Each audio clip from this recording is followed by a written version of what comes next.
You ready for the word tonight? Yes. Say, take your Bibles, go to Mark chapter 11. Mark chapter 11. I'm glad you're there. I'm so glad you're there. Mark 11. Man, so excited. I mapped out how long it's going to take us to get to the end of Mark. We're finishing Mark this semester, just so you know. So excited, and just as we continue to walk through it, cannot wait. So let's remember where we are a little bit, okay? This passage we're in tonight, is the last section of Mark chapter 11, okay? And what we need to remember is basically every single Wednesday night from here on out, what week of Jesus' life are we in?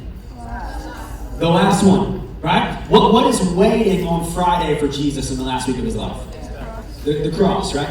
So what's cool about tonight, and I think it's cool, is if you remember kind of where we are in Jesus' ministry in the last week of his life. On Monday, he comes into Jerusalem riding what?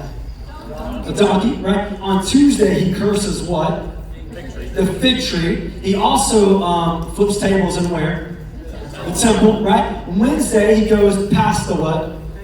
The fig tree, and it's withered away. And so what we're about to read is, in all likelihood, happening on Wednesday, right? And the next few passages we're going to preach from is happening on Wednesday. So think about this, okay? The most excruciating thing known to man is the cross.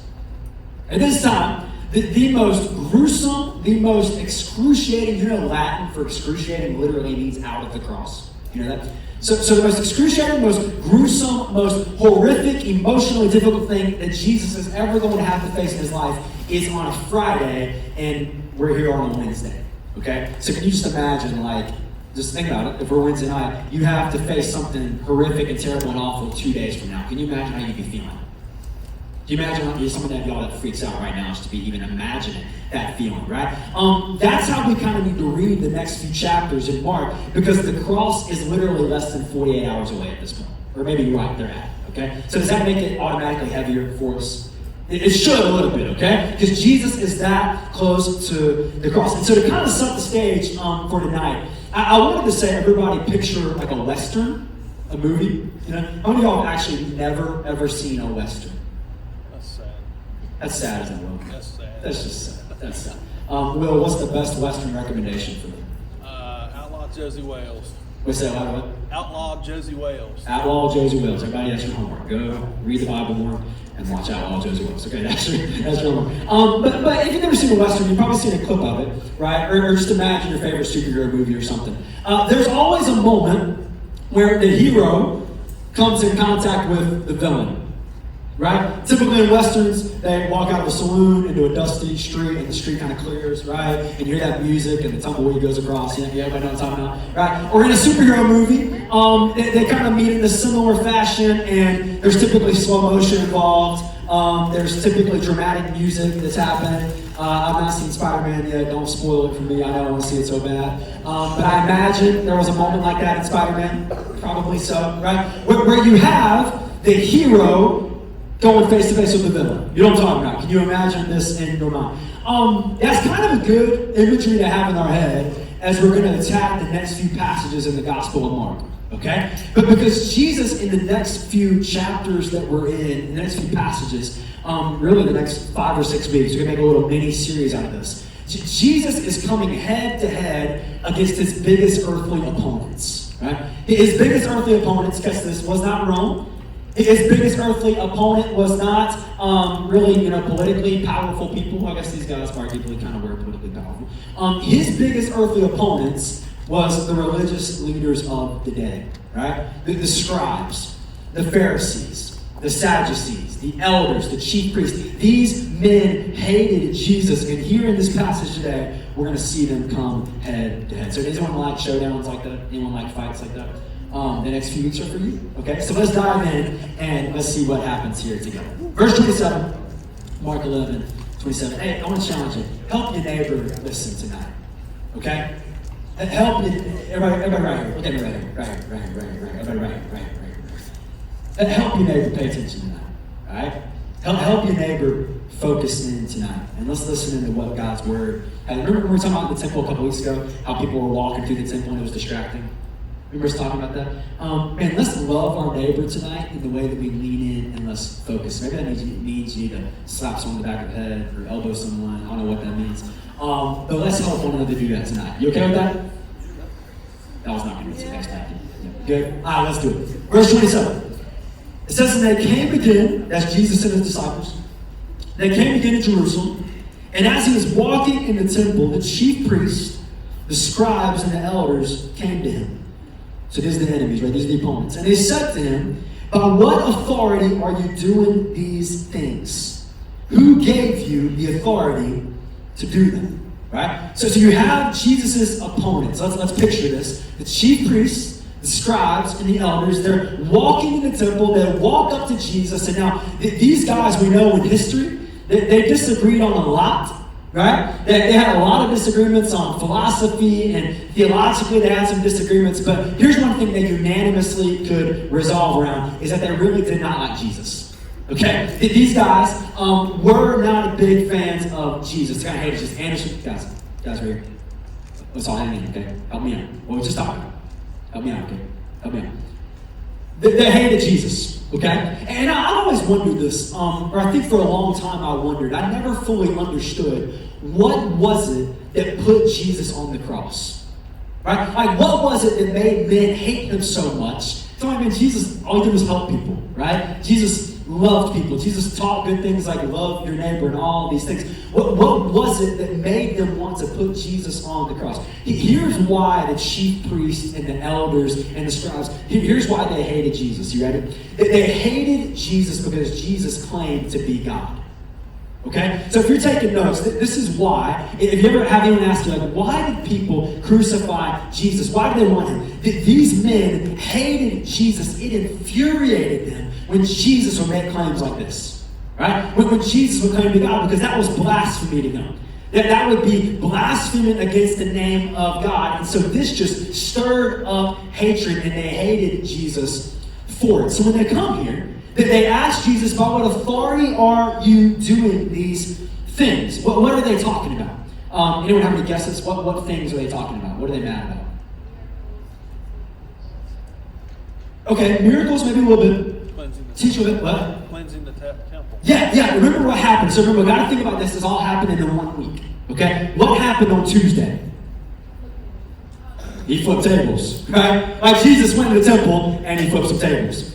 Jesus went to the temple and he drove out money changers. Like, that would have been something that, frankly, the chief priests and the scribes and the elders, they'd never seen that before. Right? Like, they'd seen some crazy stuff, and they'd probably seen some dude teaching some wild stuff. But they'd probably never seen someone walk into the temple. Okay? They'd probably never seen that before. So what happens here, these chief priests, these scribes and others, they walk up to Jesus like, Jesus, who gives you the authority to do what you just did yesterday? Because we ain't never seen anyone do what you just did. That makes sense? Who gave you the right? Who gave you permission? Who gave you the authority to do that? Now here's the question we gotta ask. Do you think they already know the answer? Yeah. They kind of do, right? They're not asking this question for intellectual knowledge, okay? But because they've been following Jesus, they've had people spying out on Jesus, they've listened to Jesus, they've followed him enough, that they know exactly what Jesus' answer is going to be here. So just for a few examples, just so I can prove it to you, can we put up John 3:34 through 35 right here? We could look at probably 10 to 15 examples of this, but let's just look at 3 of them. Because they would have already known, because this is what Jesus says here. For he who God has sent, this is Jesus talking, utters the words of God, for he gives the Spirit without measure. Look at verse 35 says. The Father loves the Son and has given all things into his hands. So according to Jesus right here, who gave Jesus authority? God the Father. Right? That's who's given Jesus authority. What about John chapter 5, verse 18? John 5:18. This was why the Jews were seeking all the more to kill him. Right? Because not only was he breaking the Sabbath, right, but he was calling God his own Father, making himself equal with God. So right there we see the Jews, they're laying out there why they hate Jesus, right? They know that Jesus is claiming authority to be from God himself. Let's look at one more passage in John 6:27, just to affirm this one more time. It says, do not labor, this is Jesus talking, for the food that perishes, but for the food that endures to eternal life, which the Son of Man will give to you. Now listen here. For on him, God the Father has set his seal. So according to Jesus, who has given him authority? God the Father. Right? So when the people asked him this, when the scribes and the elders and the priests, when they walk up to Jesus, they're not asking for information, because if they've been following Jesus at all, which they have, they already know the answer he's going to give them. Okay? So you might be like, why are they asking him then? Anybody ever played the board game Mousetrap? You played that game, the game that never works. It's all this different. I never played that game when it actually worked and could happen, right? It never works. But you're trying to trap me, right? That's exactly what they're trying to do to Jesus here. They're trying to set a trap for Jesus to fall into. You ready? They're trying to manipulate Jesus. But can I teach you something about Jesus tonight that's going to be really good for you to hear? And if you catch this, it will save you a lot of headache. It'll save you a lot of heartache. If you catch this and take this to heart. Are you ready? Here's what you need to know. You cannot manipulate Jesus. Did you know that? Like Jesus cannot be manipulated. Like they come, right, and they're trying to trick Jesus, and they're trying to corner him into saying something that's going to incriminate him, right? Because basically what they're wanting Jesus to do is say in a public place yet again that he is fully God and he's sent from God and he has the authority of God. They want him to say that so that they have better grounds to arrest him. That's what they're wanting him to do. So they're trying to trip Jesus up, but Jesus is like 5 million moves ahead of them. Okay? Like Jesus sees their thoughts before they even think them. So you cannot manipulate Jesus. And here's why I thought it'd be worth it to write this down and put this down tonight. Because how many of you would just be honest and say that there's probably some times in our life we have tried to manipulate Jesus? You ever had those moments? Like, you're like, Justin, what do you mean? Have you ever had a moment where you knew like something big was coming up in your life tomorrow? Like maybe it was like athletes in the room. Like I did this before. Maybe it was like a sports game. Big one coming up. It's like if you had a big sports game on Friday night, you were going to make sure you were in church on Wednesday. You want to ever do that? Like I was going to make sure I was in church. I was going to make sure I read my Bible on Friday. I was going to make sure I prayed. Am I the only one that's ever done anything like this? Right? Or if you ever had a test, right? Like I was going to make sure I prayed really good before that test. Right? I was going to be really spiritual. Before I asked someone out, like before I did something, I was going to be really spiritual. I was going to be really good. I was going to do what I was supposed to do to please Jesus. Because if I did what I was supposed to do, then maybe that set the cards up in my favor better for God to bless me. Anyone else resonate at all? It's all okay. Thank you. Thanks, Matt. Maybe it's just me and you. Maybe anybody else see with me? Right? We're saying I'm going to live as best I can. And hopefully if I do the things that Jesus wants me to do, if I do the things that God wants me to do, then that's going to set the cards in my favor better to be blessed by God. Can I tell you what I felt a burden about to preach? I hate to say more against. I don't mean to say to preach against it, but what I felt more convinced to talk about, especially to high school students in the day and age we're living in, that way of Christian living. You know what that's kind of like? That's kind of like Christian Buddhism. Right? You know what? I was listening to a guy the other day. Is Noah Ashton here? Your boy. I was listening to your boy the other day. And I think that's a lot of what we have in church life right now. Well, here's the thought, ready? If I do really good, and if I'm in church every single, like if I come to church 52 out of 52 Sundays, and if I read my Bible, and if I pray, and if it is, then I'm doing good, and so God is going to in turn do something to me. That ain't how Jesus rules, y'all. Are you with me? That's just like Christian Buddhism that's just expecting God to do good for us because we did good for him. Jesus can't be manipulated by my good behavior. You tracking with me? Jesus can't be manipulated when I feel like I need a blessing from him, so I'm going to live a certain way to get that kind of blessing. And I love it here that these priests and these scribes and these elders, they're trying to manipulate Jesus, and no, Jesus cannot and he will not be manipulated. He's too powerful for that. He's too omniscient. He's too all-knowing for that. Does that make sense? So look what Jesus does. Jesus, in one question, shuts down their plan. I love Jesus. He's so good. Look at verse 29. It says, Jesus said to them, I will ask you one question. Answer me, and I'll tell you by what authority I do these things. So Jesus is like, if you ask me, and you can answer this question, then I'll tell you. And he says this, was the baptism of John from heaven or from man? Answer me. So I'm going to ask you one question. If you can answer me, I'll tell you my authority. Was the baptism of John from heaven or from man? Answer me.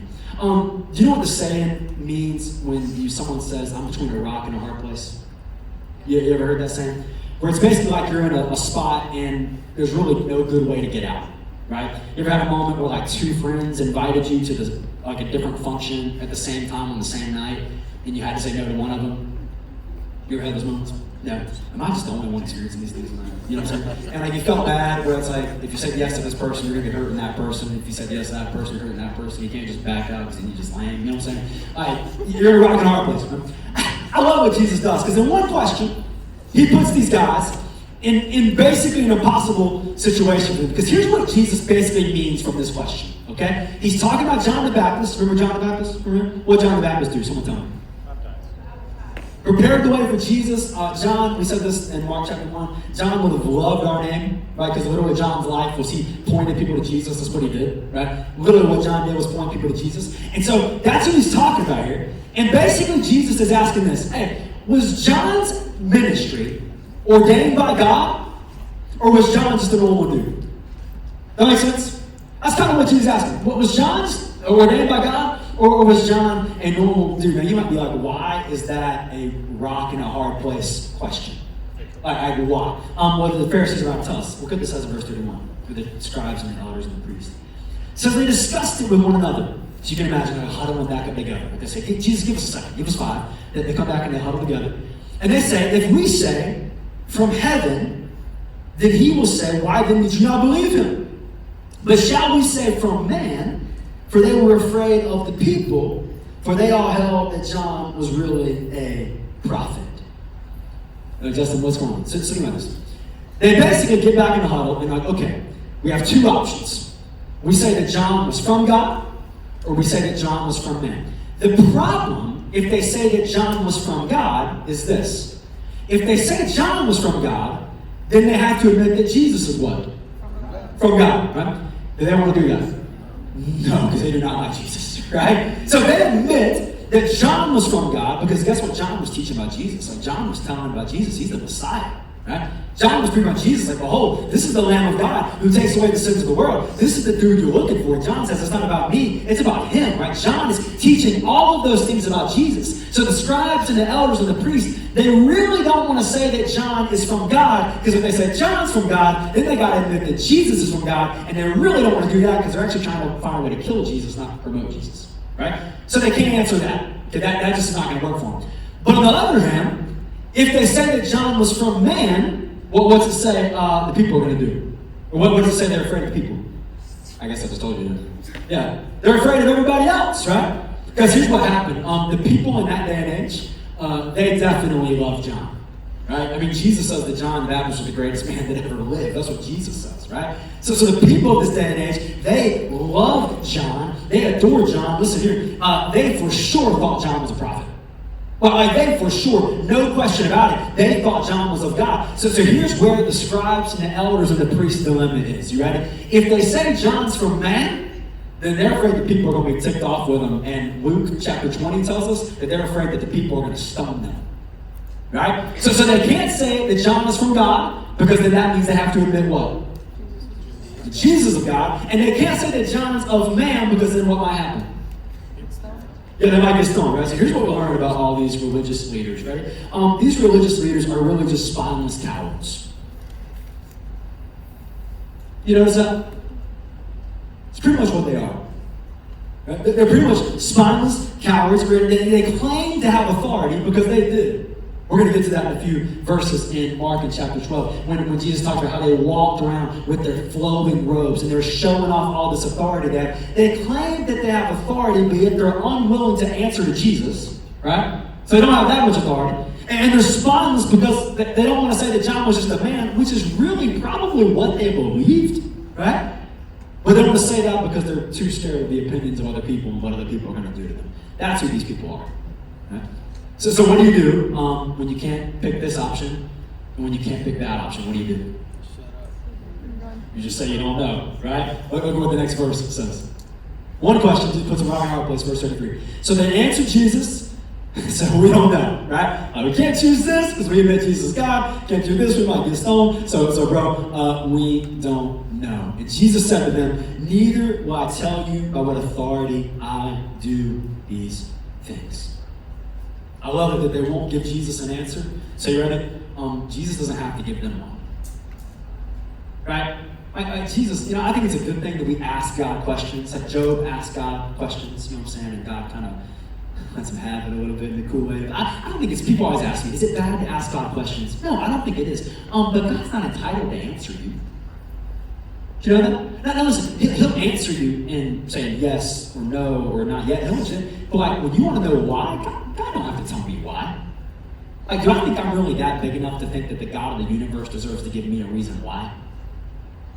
You with me?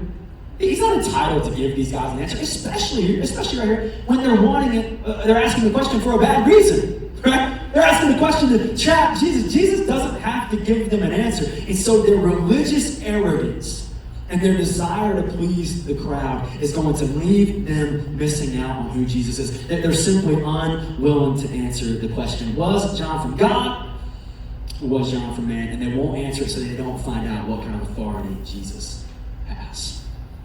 Here's why. I think that passage breaks down pretty simple. Do you agree with that? Anybody confused? Can you re-preach that? You good? Megan, if you're so confused, come talk to me later. Come ask your small group leader. I think that's one of those passages, and this is a good example of our life group series a few months ago, talking about how to read the Bible, right? Where step one is really, what's the first question we're asking when we read the Bible? Someone tell me. What did it mean for them? Way to go, girl. I hear you. What did it mean for them? Right? When we read the Bible, we'll fully jump in and say, okay, what does this mean for me? Now, the first question we need to see is, what does it mean for them? That's what's happening there. So now that we understand that, then what is this? What is this encounter with Jesus? How does that matter for us? I think it's awesome because here's why. I think the same question that Jesus asked the scribes and the elders and the priests, I think the same question that Jesus asked them, you ready? Is the same question that all of us have to answer. I think the same question that Jesus asked them, it is the same question that every single one of us in this room, from the oldest person to the youngest, it is the question that we have to reckon with, wrestle with, and answer. And I'm not talking about, is John from God or from man, right? Because what is Jesus in a roundabout way asking them? He's really proving who he's from, right? Because remember, if you say that John's from God, then that means you got to say Jesus is from God. So that's what Jesus is getting at there. Is Jesus' authority, does his authority come from God, or is Jesus just a normal dude? Do you realize that's kind of the question we got to answer? Like, was Jesus truly a man of God? Was he God in the flesh? Was he God's only son? Or is he just a normal man? Which one is it? That's the question every single one of us in this room we have to answer. Is he God, or is he just a man? Now here's what I think just happened in the room. Okay? Maybe it didn't, but I'm going to assume this happened for maybe like 97.8% of the room. Okay, so I'm going to talk to the 97.8%. Here's what did happen, okay? I asked that question, was Jesus of God, or was Jesus of man? And immediately, in your mind, you're like, of course he's from God. Right? Like, he's the Son of God, Justin. We know this. I've grown up in church, or at least I know enough about church to know that Jesus, and if you're here a lot, obviously I hope that you would know the answer is that Jesus is the Son of God. Okay? I hope you pay attention that much, right? So you hear that question, and you're like, okay, that's an easy answer. Boom, check it off, got it, I'm good. Here's what I was wondering though, and man, this is what this passage just made me just wrestle with and think through, and this question, right? I wonder if sometimes in our life, right, everybody right here, I wonder if sometimes in our life we confess with our mouth that Jesus is from God, but you ready? But with the conduct of our lives, we live as if he's just a normal guy. Is that a fair question? Like, we confess with our mouth, and we know that's the right answer, to say that, yeah, Jesus is the Son of God. Jesus is God in the flesh. Jesus' authority comes from the Heavenly Father. Like, we know that's the right thing to say. So we confess that with our mouth, but yet the conduct of our life would lead people to think that Jesus is just a normal guy. So here's what happens, right? Let me just ask you, who has more authority? A man of God or just a normal guy? Man of God, right? A man sent from God, a man fully God in the flesh. He has more authority than just a normal guy. So here's what I wonder, is if sometimes we confess with our mouth the right thing, but we, in the conduct of our lives, are saying another thing. Here's what I mean right by that, okay? Maybe right now, you would confess with your mouth, yes, Jesus is of God. But right now, you ready? Jesus has no authority in your life for the decisions you're making in relationships that you're in. You hear me? It's like we confess that Jesus is God. We confess it is, which would mean that we confess that He has authority. But yet in the way that we maybe date one another, the way that we think about who we're going to date, the way that we operate when we're dating, Jesus has no authority in there, right? We're going to do that the way we want to do it. We're going to do that, and we're going to run that show the way we want to run it. And I'm going to marry who I want to marry. And I'm going to just treat that relationship the way I want to treat it. Like, we confess that Jesus is God with our mouth, but in the conduct of our life, we actually don't give Him any authority there. Does that make sense? Good. I wonder for some of us, we confess that Jesus is God with our mouth, but really right now, I was thinking juniors and seniors especially, so much of you in this room, we confess that He is, but really when it comes to future plans that we are deciding to make and decisions as we're kind of setting up the next few years for us, we've given Jesus no authority in our life to govern those decisions at all. Right? Where everything's about our agenda. Right? Everything's about like what my plans are. Everything's about what I want to see happen in my life. And yet we say that Jesus is of God, but yet we're giving Him authority as if He's just a normal guy. Am I tracking? Am I making sense? Am I making sense? Now, I wonder, we could go on and on. Maybe we confess that Jesus is God, but right now Jesus has no authority in the stuff that you intake. Right? The media that you're watching, the things that you're listening to, the things that you are allowing to enter into your mind. Can I tell you what? I have learned so much in the last few days. I always do this, but I've learned so much in the last few days how powerful what you put into your mind actually is. That makes sense? I'm doing this crazy thing right now. Shout out to Noah and a few other people. We're trying to read the Bible in a ridiculously short amount of time, like the whole thing. And I'm behind in the day. Sorry, bro, I'm behind. But we're trying to do it. You know what it's forced me to do? This is not on my notes at all, so someone needs to hear this, okay? You know what it's forced me to do? Instead of sitting on my couch and open up Instagram where I mindlessly scroll for 15 minutes, it's forced me to open up my Bible and just read for 10 and 15 minutes. And guys, I'm just going to tell you what. You ready? I cannot even begin to describe to you the difference that has made in my emotional life this past 5 days. You with me? Yeah. Bro, I can't even explain it. And you're like, Justin, you're a youth pastor. You should have known this a long time ago. Yeah, I'm learning to, okay? I'm learning to. Yeah, I'm telling you, I cannot even begin to. Some of you are on your phones right now not listening to me. And you're wondering why you're so emotionally distracted by so many different things. It's because you're putting all this junk in your mind all the time. Because every single second, every day, or a free moment, you're scrolling through something and you're putting things in your mind that have no business being there. And I'm not saying a lot of those things are bad. I'll tell you what, I was sitting there and at night, this is so off script right now. But at night, this is just what the Lord's teaching me right now. Because at night, I rock you to bed, right? Courtney goes to sleep a little bit beforehand. I'll rock her to bed. You know what I was doing? I thank you for being sweet. I was like, just pulling up my iPad and watching a movie. Right, I pulled up Disney Plus and I watched Loki in 2 or 3 nights. Like, I was watching stuff, and I was sitting there, I enjoyed it. I loved it. I thought Loki was awesome. I can't wait to watch it again one day. You know what this thing has forced me to do? It's forced me to say, you know what, before I watch something like that for like an hour and a half, I'm just going to read for like 30 minutes. Y'all, I cannot tell you the difference that has made in the way I think in the past 5 days. And I can't tell you how much of an impact it has made. And so some of you right now, right, we're claiming that Jesus has authority in our life, but when it comes to the stuff that we're listening to and watching to, none of it is centered around Him. None of it is. That's why, I don't know, we just talked about life groups a second ago, but that's why we want to push you to get life groups. Because listen, if you're in church on a Wednesday night for an hour and a half a week, let's just give it an hour and a half. You're in church on Sunday morning for an hour, that's 2.5 hours out of the week. You know how much other junk you got flooded into your mind the other X number of hours? Like, some of you need all the hours you can get of people pouring into you.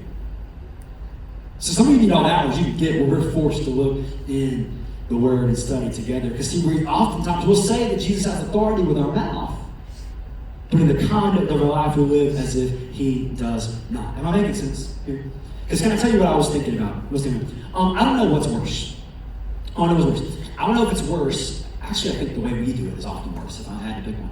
I don't know if it's worse for the scribes and the elders and the priests to just say, okay, he's either from God or he's from man. We don't know. I don't know if it's worse to say that or to do what we so often do, where we will confess with our mouth that he is of God, but we live as if he's just from man. That makes sense? I don't know which one's worse. There's at least one they're like, bro, we don't know. And sure, it's a capitalist move, but the other one's kind of hypocritical. Can I tell you what this passage forced me to pray?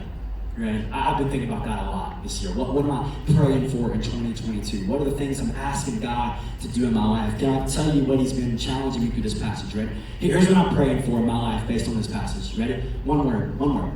Alignment. Alignment. You might be like, Justin, what do you mean? You ever have your parent go get your car aligned, like the tires aligned? You know what I'm saying? Some people don't even know. Like, what? Like, some of you think the car just turns on and just there's nothing else happening, just whatever. That's about my knowledge, man. It's about it. You have to get your car aligned, right? Because if it's out of alignment, then it's going to be bad eventually. What's going to do it? Can I tell you what my prayer is from this passage? Ready? It is that my confession, it's right here, my confession of who Jesus is, that he is fully God. He is the Son of God. He is God in the flesh. And that gives him all authority in my life. That my confession of that would be aligned with the conduct of my life. Because listen, if Jesus is everything who he said to be, listen to me, he has every right to have authority over who you date. You hear that? If Jesus is who he said to be, then he has every right to have authority over how you operate in the relationship that you're operating in.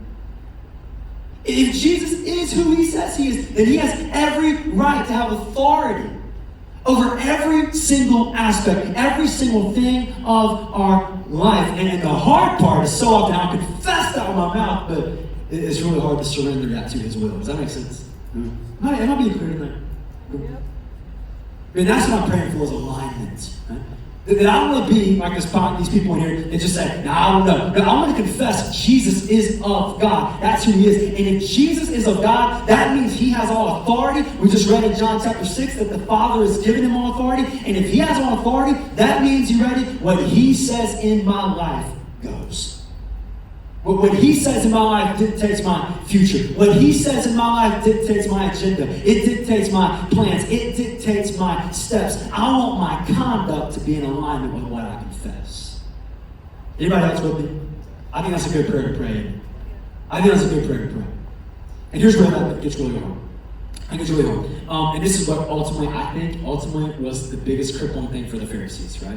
It was the biggest crippling thing for the Sadducees. It was the biggest crippling thing for the elders and the scribes and the priests here. If you and I are really going to pray that and we're going to surrender that, God, I want the conduct of my life to be in alignment with the confession of my mouth. You know what that really takes us? It really causes us to do this, right? It really causes us to be really humble, doesn't it? It really causes us to be humble and say, God, this might be really what I want.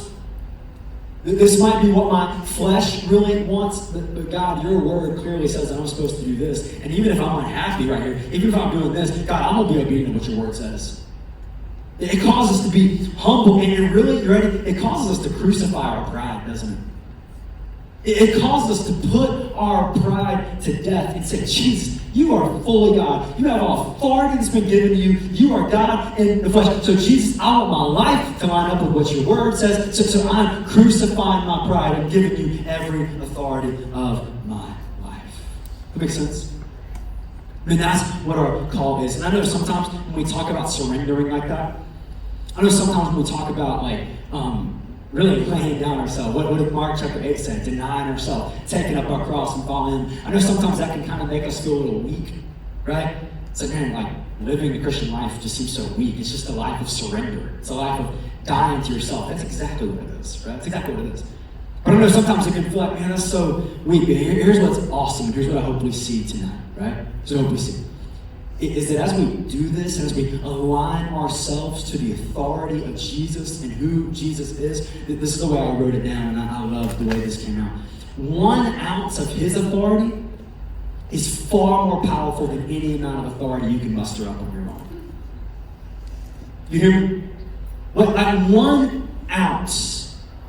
One just smidge, just smallest thing. 1 ounce of his authority is way more than any amount of authority you can muster up on your own. So when you surrender the limited and little and really zero amount of authority you actually have, it's just what we think that we have, right? When we actually surrender that to his authority, you know what happens? We gain access to the authority that he has. We gain access to the power that he has, and his power is so much greater than anything you have. Let's just remind ourselves in Mark. I was just so humbled thinking back on this and just so grateful to think back of where we've been with Mark over the past really year and a half. Isn't that crazy? A year and a half. It's been a while. It's been a long while. Think about this. We've seen that Jesus has the authority to speak to demons and they flee. Right? Not just one demon. Remember when Legion in Mark chapter 5, like with hundreds of demons, Jesus speaks and the demons just got to get out, right? That's the kind of authority Jesus has. We see that Jesus has the authority to speak to blind eyes and they open up. Right? We see that Jesus has the authority to speak to deaf ears and they become unstopped and can hear. We see that Jesus has the authority to talk to a leprous person and say that he can be made clean. That Jesus has the authority to look at a paralyzed man and say, your sins are forgiven, now get up and walk. That Jesus has the authority to look to a storm, say peace and be still, and that storm is calm. That Jesus has the authority to feed thousands with just 5 loaves of bread and 2 fish. That Jesus, remember Jairus' daughter, that Jesus has the authority to raise even the dead. That's the authority that he has. He has that much authority. So when you surrender the little amount of authority that you think you have, and say, you know what, I want the conduct of my life to be in alignment with the confession of my mouth. That Jesus is the one who has all authority. That's the authority you get to tap into. Is that not good news? And can I tell you what's even crazy? To think about this in light of this passage. And in light of where we are. Because remember, it's Wednesday. What's happening on Friday? He dies. Right? Can I tell you what's crazy? And this, I can't wait to preach this with you guys and get through there and study this one another. You realize the cross was a lot of things.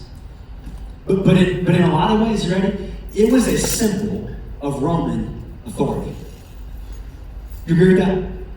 It was. You know why? Because basically the cross said if you cross Rome, like if you go against Rome and you deface Rome and you embarrass Rome or whatever, that's what you get. The cross showed people you can't top Rome. Right? You can't go against Rome. Rome has the final say. So the cross is an example of Roman authority. So if you know what's crazy, this is so nuts, and I can't wait to walk through this together.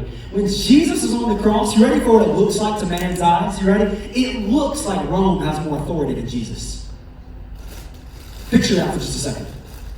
When Jesus is on the cross, it looks like the political powers of the world, like the worldly system, that Rome has more authority than Jesus. But I was so just encouraged by this reminder. Can we put John 10:18 up there? Who put this? I love this verse so much. So Jesus says in John, he says, no one, this is his life, no one takes my life from me, but I lay it down of my own accord. And I have the what? I have the what? Authority to lay down. So we need to remind us, right? When we get going through Mark a little bit and we see that Judas betrays Jesus and we see that Pontius Pilate sentences Jesus and we see that Jesus is whipped and Jesus is beaten and Jesus is hung and Jesus died. You ready? No one forced him up there. You hear me? Jesus was not some just humble guy. I mean, he was humble, obviously, but unwilling to help himself, unwilling to defend himself. No one forced him there. He says, I have the authority to lay it down. And then I love what it says next. He says, I have the what? Authority to take it up again. Then on the cross, it looks like the worldly authority, the authority that you and I can tap into is greater, but we see that Jesus' authority is even greater than that. So here's what's crazy for us, right? Here's what's crazy. And I want to push us into 2022 right here with this, okay? Is it okay if I push you with my preaching in a new year? Is that weird? You okay with that? Okay, let's do this, okay? We read, I love, my favorite part of our youth ministry. It's so simple, and this doesn't take any creative elements at all. It does not take any work hardly at all. I love that we read the Great Commission every single night. Like, that's like my favorite thing. Right? I absolutely love that every single night when we finish up, we read the Great Commission. Because it's just a reminder to you that, man, we ain't just called to just kind of chill out until every Sunday and chill out until every Wednesday. Right? Like, that's not the call on us as Christians. That's not the call on you as a believer. It's not the call on me as a believer. That Jesus tells us to go and tell the world. So we put up Matthew 19. Sorry, 19. 18. 19. Let's just read it together. I know we're going to read it again in a second. Let's read it every night. Right? So let's read it together. Go, therefore, make disciples of all nations, baptizing them in the name of the Father, the Son, and the Holy Spirit, teaching them to observe all that I've commanded you, and behold, I'm with you always to the end of the age. That's great news, isn't it? Right? That's a great challenge for us as you go into your schools. That's a great challenge for us as we go into our jobs. But maybe, though, in light of tonight, in light of this question of authority, we should start reading verse 18 with it, because I love what verse 18 says. And Jesus came and said to them, you ready? All authority in heaven and on earth has been given to me. So Jesus, before he commissions you, right? Before Jesus commissions me, before he commissions his disciples, he says, guys, all authority has been given to me. And out of his authority, he commissions you. Let me ask you, how are you going to walk into Porter Ridge differently tomorrow, knowing that you've been commissioned by the God with all authority? How are you going to walk into Piedmont tomorrow? How are you going to go back to Liberty? How are you going to go to Metroline? How are you going to go to Cali? How are you going to go wherever you're going? How are you going to walk in differently? Knowing you don't have to walk in timid. You don't have to walk in afraid. You don't have to walk in scared. You have been commissioned by the one who has all authority in his hand. How are you going to go into your families right now, where maybe none of your family loves Jesus, and bro, you just get yourself here on your own? I have so much respect for you, you don't even know. How much differently will you walk into your family knowing that you've been commissioned to go there by the one that has all authority? Man, what have we to fear? We just sang it. The battle belongs to him. He goes before us. He's the authority that sends us. How much more confidently should we go? This is what I love this question. This is what I want us to live out this year. You ready? We're sent with authority. That's a non-negotiable. Right? We just read that in Matthew 20:18. Right? All authority is given us. So we're sent with authority. So here's the challenge. You ready? Let's live like it. Tomorrow when you go to school, you ready? You've been commissioned by the one who has all authority in his hand. So live like it. When you go home to your family tonight and your home is a wreck, and it's just jacked up right now. You don't know what to do. You don't know what's going to happen. You ready? You've been commissioned by the one with all authority in his hand, who goes before you and will be your shield and your real guard and your fortress. You go in with confidence to that home. When you go wherever we go, we live as one who's been sent with authority. Let's understand that reality and let's live like it. Does that make sense? That gets me jacked up to go to my work tomorrow. I'm around Christians a lot, but I need to find some lost people. You know what I'm saying? Like, bro, it's good news for us. It's good news for us. We're sent with authority. So let's live like it. Would you bow your head and close your eyes with me?